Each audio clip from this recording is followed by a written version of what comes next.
A continuación, analizaremos las perspectivas y expectativas macroeconómicas para la temporada 2020-2021, en la voz de uno de los economistas más destacados de nuestro país.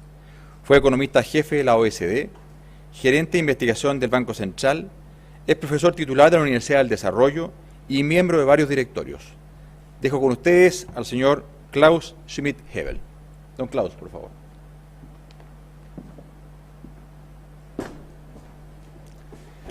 Muchísimas gracias, Juan Pablo. Muchas gracias a la Sociedad Nacional de Agricultura y en particular a su presidente, Ricardo Aristía, que me precedió, por esta cordial invitación a exponer y a responder a la pregunta que se hace este seminario de cómo viene la temporada 2020-2021. Y para responder a esta pregunta, básicamente quiero hablar de 5 temitas. Uno es en qué estamos ahora en Chile, en el país, y también la agricultura, que es ciertamente la pandemia COVID-19 que ha afectado a todo el mundo y también a Chile. Luego, una mirada a la economía mundial, desde la perspectiva de que esta es una crisis como ninguna otra previa, con una recuperación además bastante incierta. Del mundo en una economía muy abierta como la chilena. La economía chilena es una de las economías más abiertas al comercio, a la inversión, al intercambio de bienes y servicios, a la entrada y salida de personas, ¿no es cierto?, del mundo, y por tanto lo que pasa en el mundo nos afecta a nosotros. Tenemos efectos económicos adversos y también tenemos respuestas de política que han estado a la par de las mejores respuestas de política a la pandemia en el resto del mundo, y voy a brevemente revisarlo. De ahí aterrizo directamente en el campo chileno, en la agricultura chilena. Quiero compartir con ustedes la perspectiva y los retos que enfrenta el sector agrícola, y los retos en realidad es agregar un poco más a los grandes retos y cómo se están enfrentando que el presidente de la CNA y el ministro Walker han ya presentado previamente. Y finalmente concluir muy brevemente. Déjenme partir con la pandemia del COVID-19. Esta gráfica, donde Chile es el puntito rojo que ustedes ven ahí, indica que en Chile no estamos tan mal como algunos creen. Esto es simplemente los últimos datos disponibles de los nuevos contagiados y las nuevas muertes que se han producido en los últimos 7 días, la semana pasada fundamentalmente, en Chile en comparación con el resto del mundo. Claro, hay muchos puntitos azules que están a la izquierda, con menos contagiados y con menos muertes. Pero hay varios y muchos puntos de países importantes a la derecha. Los puntos ahí en verde son los países que lo hacen mucho peor que Chile. Argentina, Estados Unidos, Israel, Brasil, Colombia, países grandes de Sudamérica y países importantes del resto del mundo, ¿no es cierto? Y particularmente en Perú enfrentan una consecuencia de la pandemia enorme, ¿no es cierto?, con muchos muertos y con muchos contagiados. Esta es la foto de la semana pasada. ¿Cuál es la película de qué es lo que ha pasado desde marzo, cuando esto se produjo a nivel mundial? ¿Cuál es la foto, cuál es la película de esto? Y la película enseña lo siguiente. Nuestra línea de contagiados por semana es la línea colorada, la línea roja, donde tuvimos un máximo ahí por julio, comienzo de julio, y de ahí en adelante el número de contagiados promedios por semana fue cayendo, pero muy fuertemente, a un nivel hoy día de más o menos 800. En el resto del mundo la situación es un poquito distinta.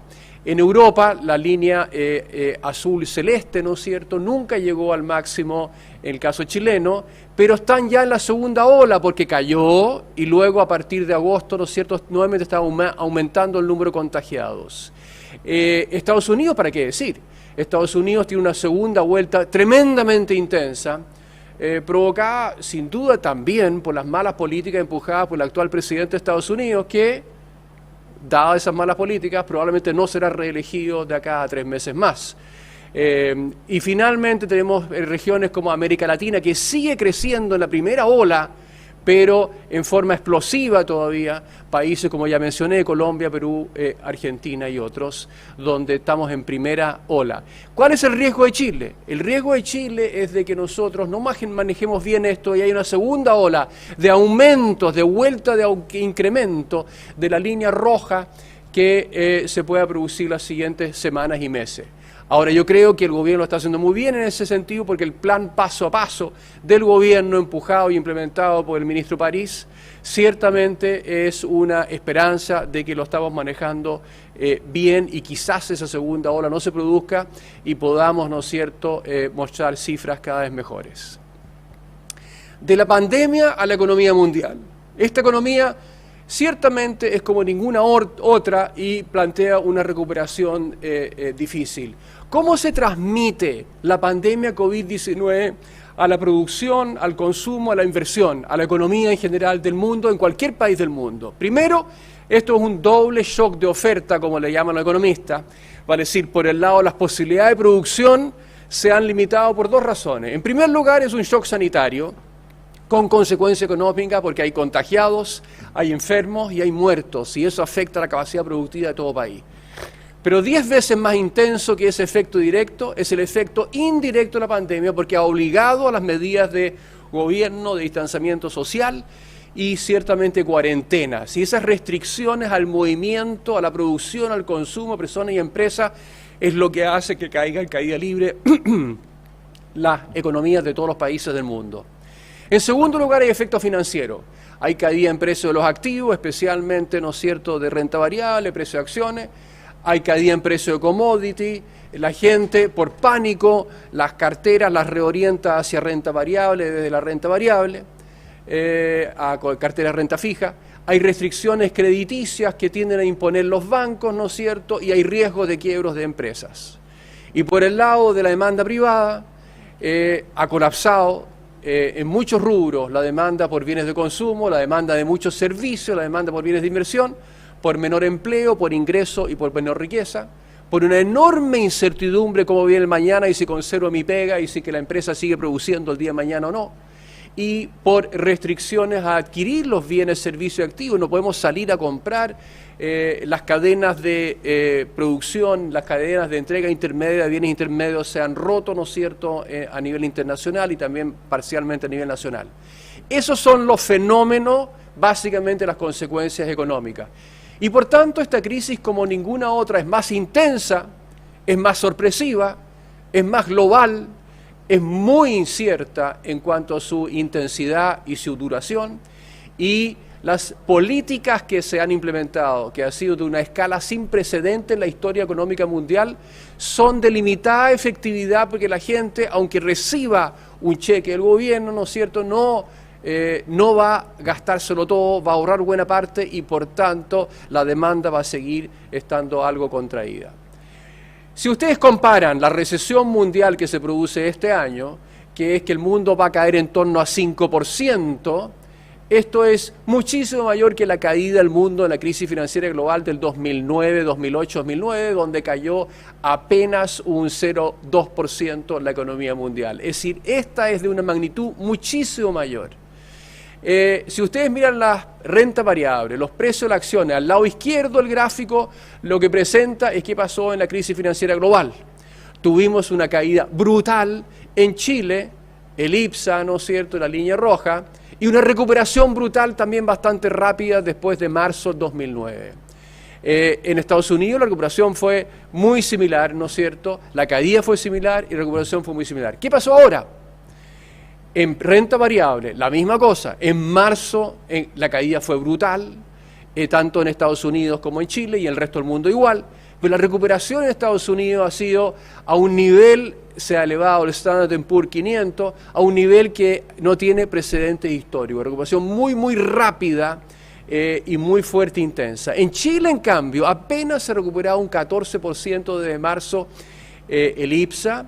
Y esto se debe fundamentalmente a que, a diferencia del resto del mundo, además de la pandemia, nosotros enfrentamos una incertidumbre enorme por el estallido social y sus consecuencias que siguen todavía hoy en día y las perspectivas futuras de ello. Entonces la recuperación ha sido mucho más parcial.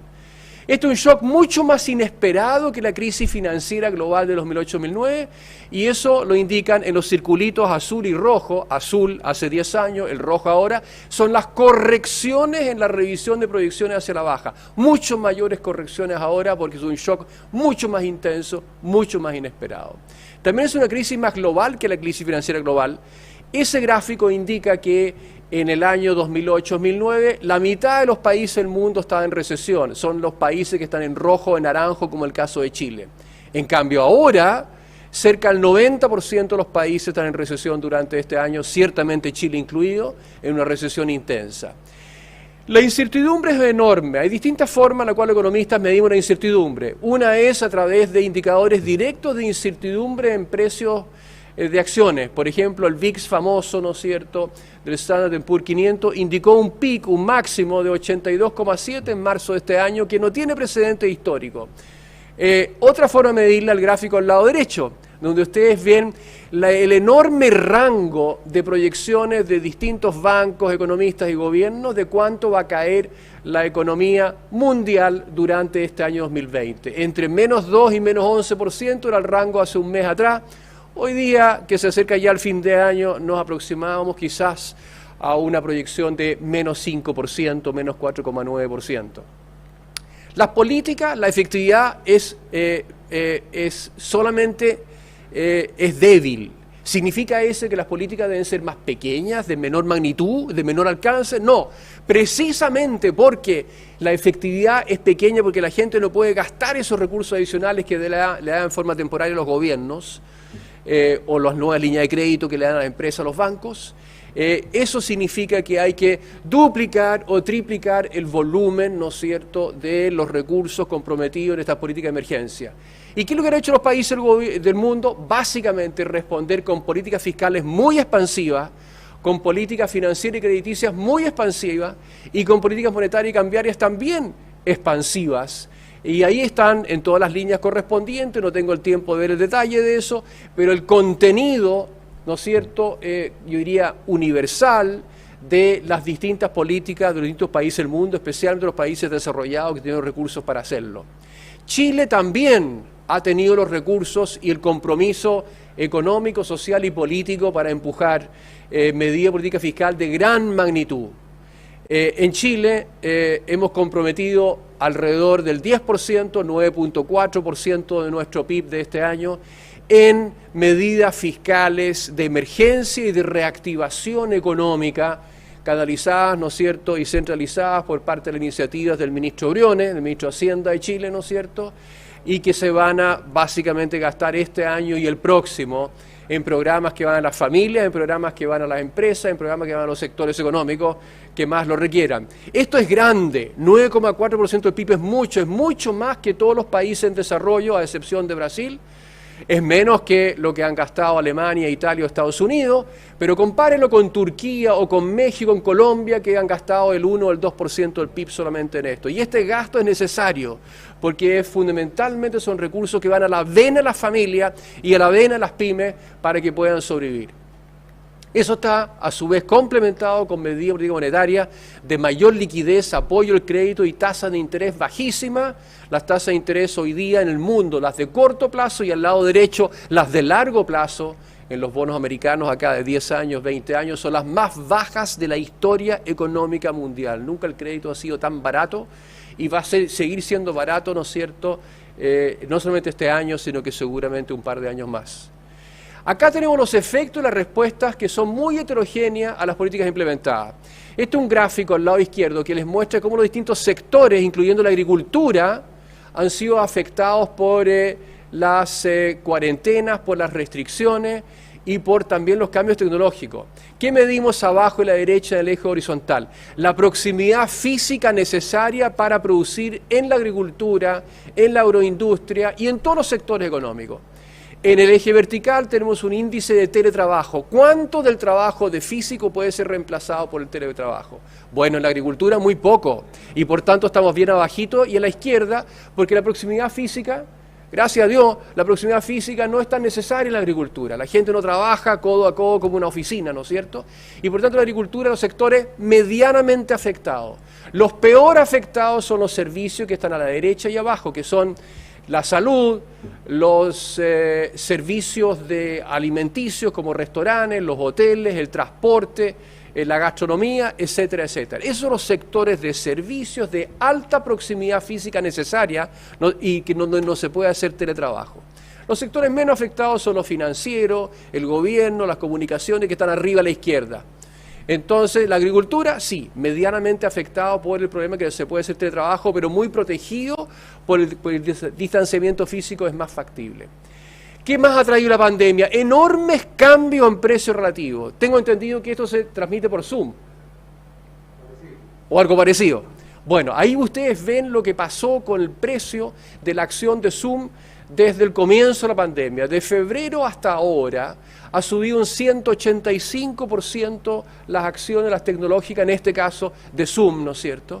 En cambio, las empresas que han sido más afectadas por la pandemia porque se prohíbe su actividad económica, y acá lo ilustro con la acción de LATAM en el transporte aéreo internacional, se ha derrumbado en un 83% porque básicamente no hay transporte de personas internacionales. Entonces ha habido enormes ganadores y perdedores en esta pandemia.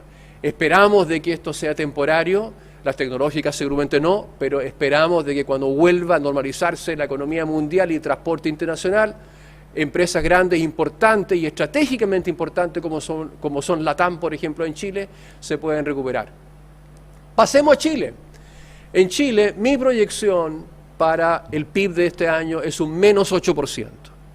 En un rango muy grande, que podemos, si lo hacemos bien y nos recuperamos un poquito más intensamente de lo anticipado acá, ¿no es cierto? El rango que yo dibujo ahí es entre menos 6 y menos 10%. Ese es el PIB agregado de Chile, con una recuperación intensa el próximo año, quizás centrada en un más 6%. El neto es malo, el neto es menos 2%, ¿no es cierto?, después de 2 años.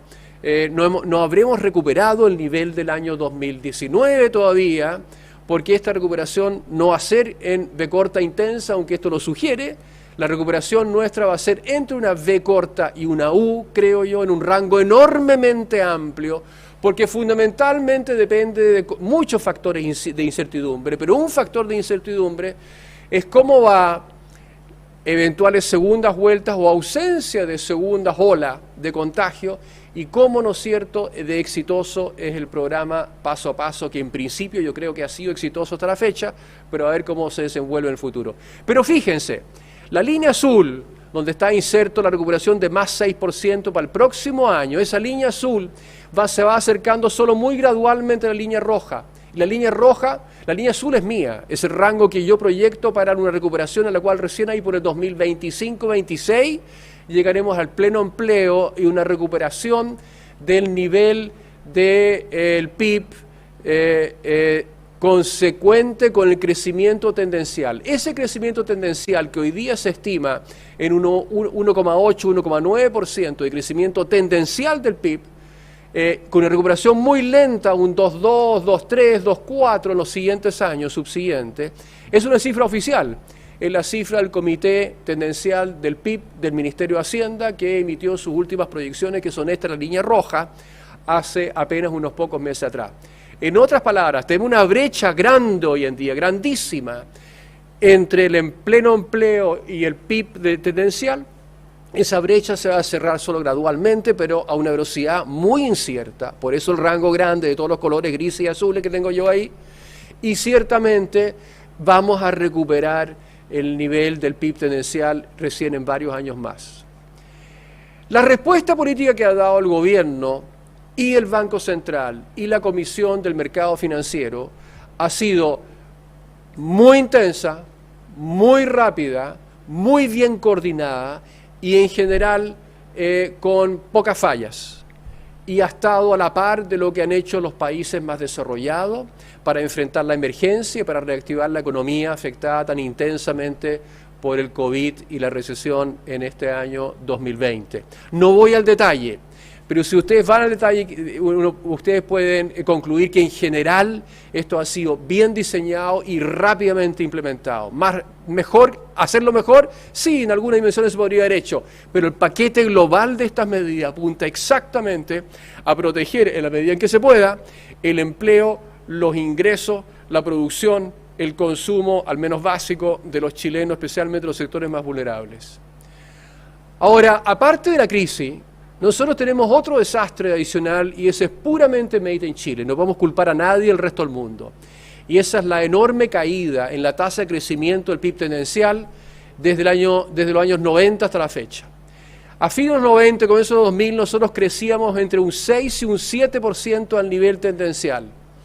Hoy día, en cambio, nosotros estamos creciendo apenas al 2, al 1,8, al 2,1%, que son las últimas estimaciones. Esta brutal caída hipoteca las posibilidades de rápido desarrollo en Chile. Por definición implica un ritmo de camino, de senda hacia el desarrollo cada vez más lento. Y ese es uno de los grandes retos de Chile, revertir esa caída y volver a crecer más.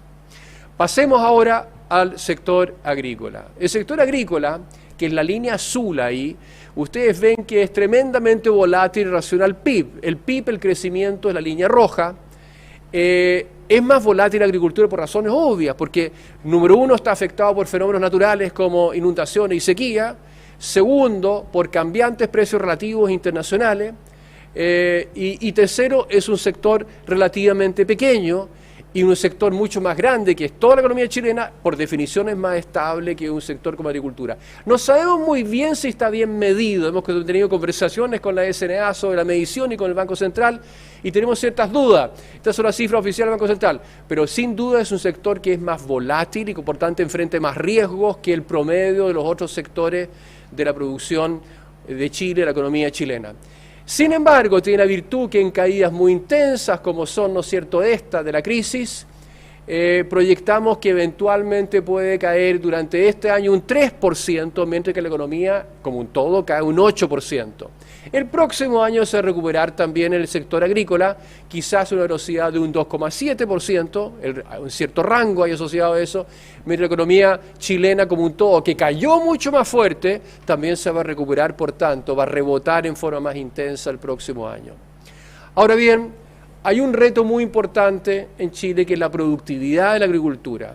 Si ustedes comparan la línea roja, que es la evolución de la productividad en Chile, la productividad agrícola en Chile, con otros países vecinos, Argentina, Brasil, o desarrollados como Francia, Italia, Estados Unidos, nuestra productividad crece a niveles mucho más bajos que en Chile. La agricultura, sin duda, este es el promedio de la agricultura.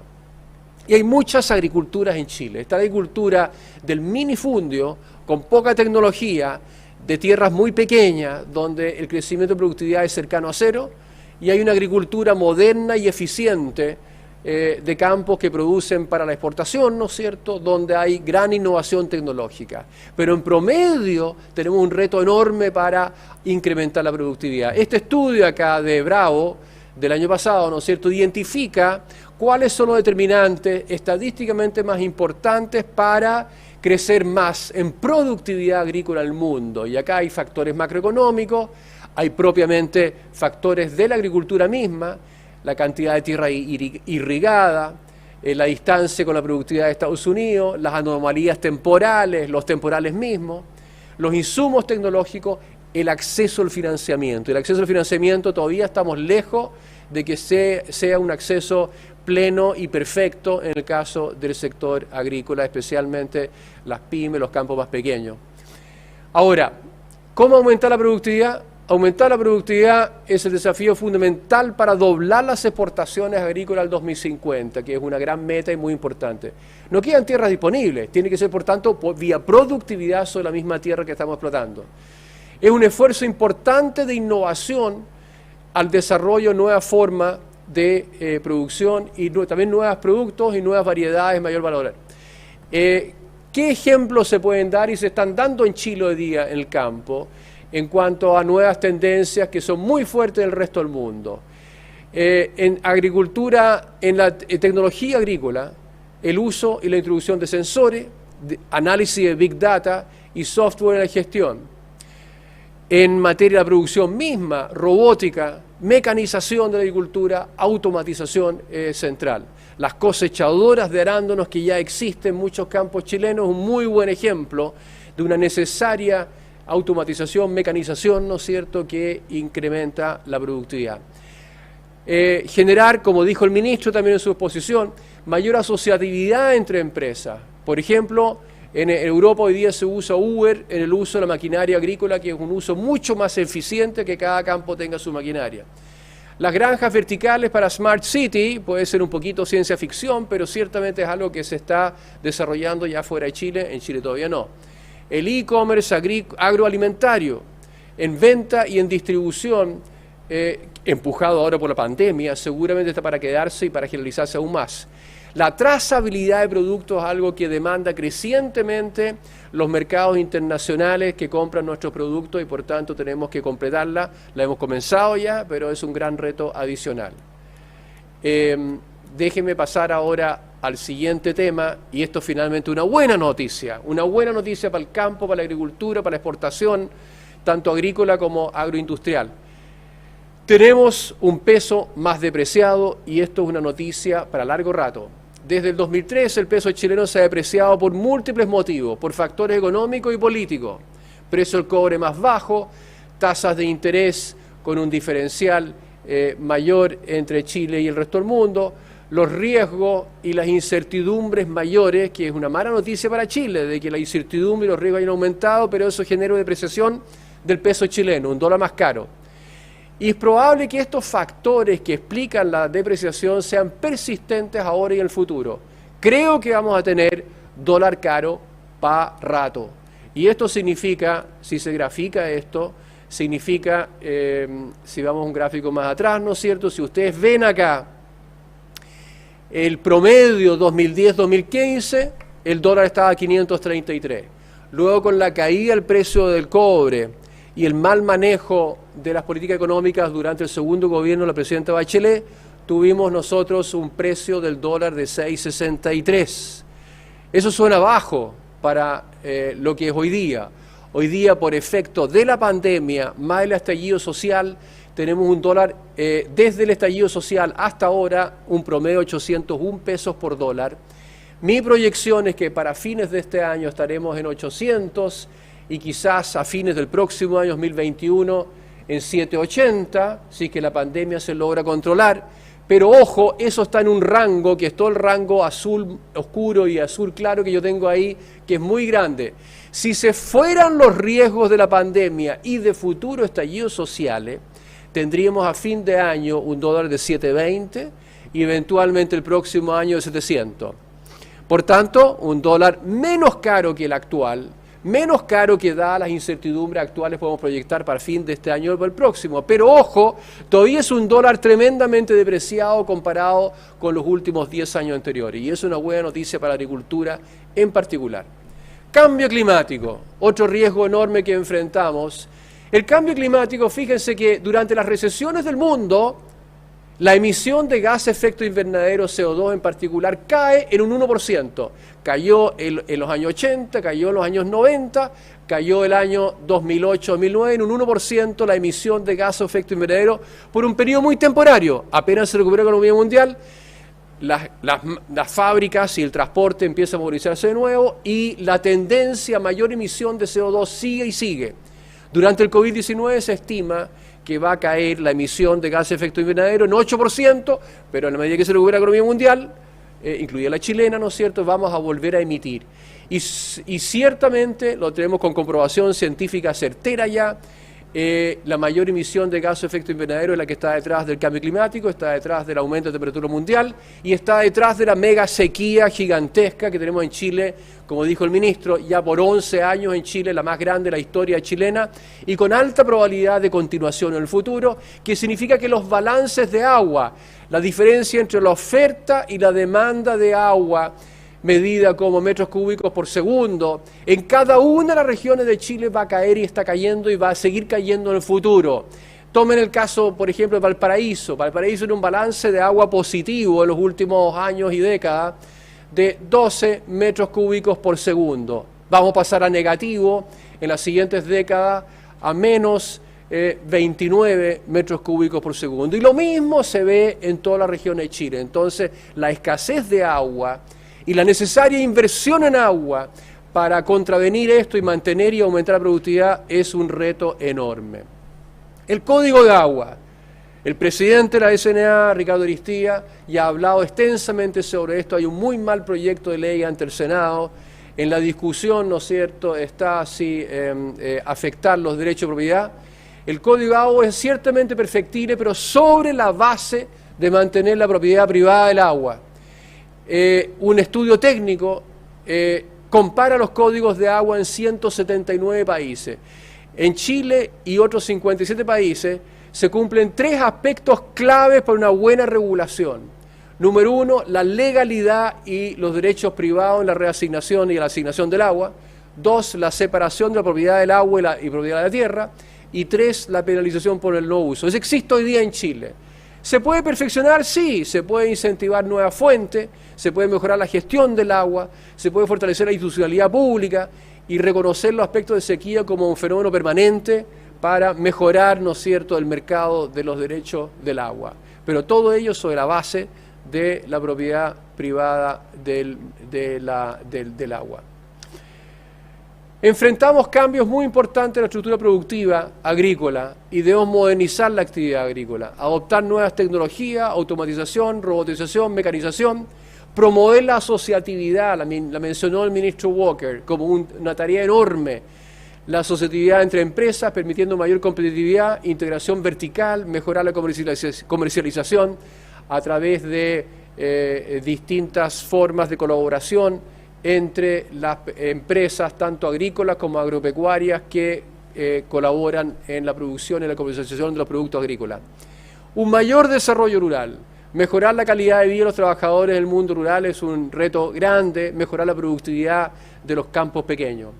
Adaptarse al cambio climático, adaptarse y mitigar los efectos del cambio climático y enfrentar correctamente la crisis del agua. El ministro también ha expuesto un programa muy ambicioso y muy importante de inversión en infraestructura, plantas desaladoras, ojalá en el largo plazo en todas las bahías de Chile del norte, central y centro-sur, y combinado con una mucha mayor disponibilidad de tranques de agua, en los cuales se está invirtiendo también en forma intensa y acelerada. Globalización. La globalización está para quedarse. Hay muchas voces hoy día en la crisis actual. Las hubo también en la crisis financiera global que decían no a la globalización. Todo lo contrario. La evidencia mundial de los beneficios de globalización son enormes.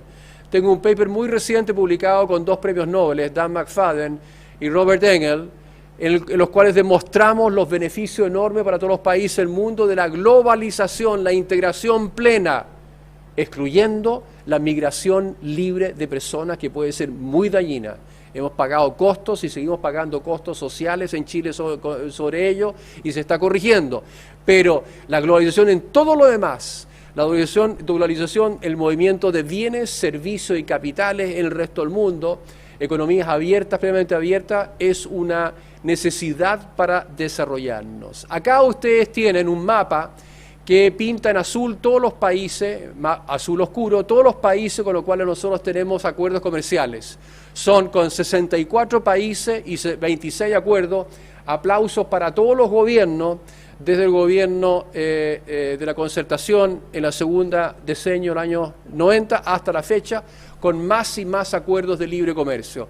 Hoy día la gran tarea en un Congreso que no despacha las leyes que debería despachar, un ejemplo es la aprobación del Tratado Integral y Progresista de la Asociación Transpacífico, un nombre horriblemente largo, para el antiguo TPP, hoy día es el TPP 11, que va a tener enormes beneficios para la agricultura chilena. Más de 3.000 productos van a ser liberados en su exportación, especialmente hacia Asia. Son productos silvoagropecuarios que tendrán rebajas al ser 0. Con Japón 900 productos, con Vietnam más de 1.000 productos. Eso va a implicar mejores variedades para el agricultor y los consumidores, mayor demanda por producir variedades distintas también, al liberalizar el acceso a esos mercados, y ciertamente eso va a inducir también mejores rendimientos, mayor competitividad para toda la agricultura en Chile. Y finalmente, esto es un tratado que protege el patrimonio fitosanitario, no obstante las críticas que hubo inicialmente. En forma explícita, este tratado protege el patrimonio fitosanitario de Chile. Un aspecto clave y central es la delincuencia y la falta de seguridad. La delincuencia y el terrorismo que han invadido no solamente los campos, sino también las ciudades de Chile, y no solamente la región de la Araucanía, sino que muchas otras regiones, es un reto mayúsculo que donde las víctimas mayores están en los sectores económicos que son la agricultura, la silvicultura, el transporte, pero afecta a todo Chile. Acá hay un resultado de una encuesta de cuántos han sufrido los agricultores en asaltos y robos durante los últimos 5 años. En promedio, los encuestados que respondieron a esta encuesta de hace 2 años, 1 año, ¿no es cierto?, indican que han sido víctimas 16 veces en los últimos 5 años. Vale decir, 3 veces por año los campos correspondientes han sido asaltados o robados. Hoy día ya se acabó el robo hormiga en el campo y ha sido reemplazado por el robo profesional y sistemático de madera, de ganado, maquinaria, hecho por profesionales que son delincuentes a gran escala. Incendios, otra dimensión dramática, terrible, en la cual interactúan 2 factores. Uno, la sequía, que seca los campos y seca los bosques de Chile. Y número 2, la voluntad de un puñado de terroristas que le colocan fuego a los campos y a los bosques de Chile. Esa interacción es nefasta, se refleja en esta cifra al lado izquierdo, el número de incendios que subió de 1.000 incendios en los años 60-70, alrededor de 8.000 incendios, número de incendios que nosotros tenemos hoy en día en Chile, por temporada. El daño en materia de hectáreas quemadas pasó de algo así como 50.000 hectáreas hasta los años 2000, a un pique enorme el año 2017 de 600.000 hectáreas, pero también esta última temporada tuvo un incendio brutal que quemó y arrasó con 100.000 hectáreas de campos y de bosque en Chile. Eso es intolerable, es inaceptable. El ministro me mencionó los recursos que tiene Chile para combatir los incendios forestales. Tenemos apenas 60.000 millones de dólares, algo así como 100 millones de dólares, 60.000 millones de pesos anuales es el presupuesto para combatir los incendios. ¿Cuánto tiene California que tiene que proteger? La misma superficie de Chile, entre 25 y 30 millones de hectáreas que tiene que proteger California, entre 25 y 30 millones de hectáreas tiene que proteger en Chile. Tiene disponibles recursos fiscales del Estado de California, más recursos federales de 3.000 millones de dólares. Y no obstante de eso, sufren pérdidas indecibles en vidas humanas, en casas, en gente que debe abandonar sus casas o sus campos, ¿no es cierto?, porque los incendios están arrasando estos días y estas horas a California. Pero llamo al gobierno, llamo al ministro de Hacienda en particular, al que destinemos mayores recursos para proteger nuestros campos y nuestros bosques, para que la CONAF, que hace un trabajo encomiable y que yo aplaudo porque es muy efectivo, ¿no es cierto?, tenga más recursos humanos y en helicópteros para combatir los incendios que van a venir este año y los próximos años también. En conclusión, Chile está en una encrucijada. Chile tiene 8 grandes retos. Algunos lo están enfrentando muy bien, otros muy mal. Reto número 1, enfrentar bien la pandemia. Y acá yo le saco aplausos, creo yo, y compartido por todos los chilenos, al plan paso a paso del gobierno, que en forma gradual e inteligente y flexible está diseñando 5 pasos para nosotros enfrentar en forma efectiva, para reducir las víctimas de la pandemia, las víctimas sanitarias en contagios, en enfermos y en muertes. Segundo gran reto, recuperar la producción y los empleos. Con buenas políticas, Chile las ha implementado, la colaboración eficiente del Banco Central, la Comisión de Mercado Financiero y especialmente el gobierno a través del Ministerio de Hacienda está adoptando y está a su vez invirtiendo en enormes recursos fiscales de emergencia y de reactivación de Chile. Tercero, este es un reto para el Congreso. El Congreso tiene que apoyar a través de la aprobación pronta del tratado CPTPP-11, la globalización, pero ojo, en materia de inmigración tenemos que ser mucho más selectivos de lo que lo fuimos en los 6-7 años anteriores. En cuanto a la política, necesitamos un mejor Congreso en el año 2022 que el actual Congreso. El actual Congreso no está haciendo la pega, no está a la altura de las enormes emergencias y crisis que está sufriendo en forma simultánea nuestro país. Necesitamos un gobierno en el año 2022 de amplio respaldo y que refleje el rechazo al populismo fácil, ¿no es cierto?, que entierra la democracia e impide el desarrollo social y económico de nuestro país. Necesitamos un colectivo, un completo, un acuerdo nacional de no a la violencia, un acuerdo ciudadano y político para enfrentar y desterrar este círculo vicioso que hay entre terrorismo, delincuencia, incendios y narcotraficantes. Tenemos que enfrentar esto efectivamente. Y eso significa cada ciudadano en esta sala, los que me están escuchando en los sectores económicos, las familias, especialmente las familias, ¿no es cierto?, afectadas por, que son víctimas de esto. Tenemos que unirnos todas las familias de este país y todas las empresas y todos los sectores políticos para rechazar la violencia que está aterrorizando y está destruyendo las bases de la convivencia social y económica de este país. Emparejar la cancha es un reto mayúsculo. Nuestro país no provee oportunidades iguales para todos. Tenemos enormes inequidades en la provisión de salud pública, la calidad de la educación, el acceso a buenas políticas, el acceso a buenas universidades, ¿no es cierto? Y eso significa que necesitamos reformas pro igualdad de oportunidades, no reformas populistas que crean, que pretenden igualar los resultados de todos los sectores, de toda la población, pero que cada chileno, desde la cuna hasta su edad avanzada, ¿no es cierto?, tenga igualdad de oportunidades para educarse, para crecer, para tener una vida sana y pueda satisfacer sus necesidades. Séptimo reto, volver a crecer al 4%, eso lo planteo como meta. Estamos creciendo al 2% en forma tendencial, tenemos que volver a crecer al menos al 4% en forma tendencial. Y eso son reformas estructurales pro crecimiento que hemos dejado de lado en los últimos 15 años. Tenemos muy pocas reformas estructurales pro crecimiento. Están algunas, pero están opacadas por muchas medidas y muchas políticas que inhiben el crecimiento. Y octavo y último reto para Chile, ¿no es cierto?, es mitigar y adaptarse al cambio climático, con buenas políticas bien pensadas, donde las medidas económicas y las sociales y las ambientales vayan de la mano.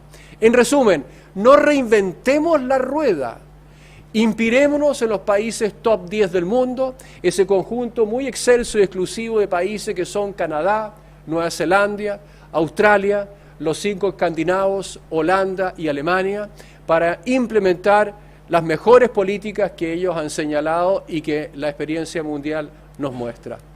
Finalmente, para la agricultura, 6 palabras. Tenemos enormes desafíos, pero también tenemos perspectivas potentes para el desarrollo del mediano y largo plazo. Midamos correctamente lo que hacemos en lo agropecuario silvícola. Mejoremos el crecimiento promedio y reduzcamos de alguna forma la volatilidad enorme que enfrenta el campesino y el agricultor en su producción. Aumentemos fuertemente la productividad, invirtamos en innovación, en producción y en productos, en variedades, adoptemos nuevas tendencias globales, demos un mejor acceso y un mayor acceso al crédito, especialmente a las pymes, al campo pequeño, a los campesinos. Promovamos la asociatividad productiva y el desarrollo rural en los pueblos pequeños y en los campos. Tenemos que adaptarnos al cambio climático, no hay ninguna otra forma. El cambio climático está para quedarse y eso significa combatir la megasequía con inversiones enormes en infraestructura, desde los tranques hasta las plantas desaladoras, ¿no es cierto?, de las bahías de Chile. Una buena noticia. Creo que tenemos dólar caro para rato, y para rato significa por muchos años. Tenemos que aprobar una mayor participación en los mercados globales a través de la aprobación del TPP-11, que mejore la competitividad internacional de los productos agrícolas y alimenticios. Y finalmente el reto de Chile mayúsculo que nosotros tenemos es parar la violencia, es parar y romper el círculo vicioso y colaborativo y asociativo entre narcotraficantes, terroristas y delincuentes comunes que afectan nuestra paz social y afectan nuestra capacidad de desarrollo. Y eso ciertamente a la agricultura lo carga más que ningún otro sector en este país, pero es una responsabilidad país que tenemos que enfrentar entre todos, entre el gobierno, los agricultores, los ciudadanos y las empresas de todo Chile. Muchísimas gracias por su atención y paro acá.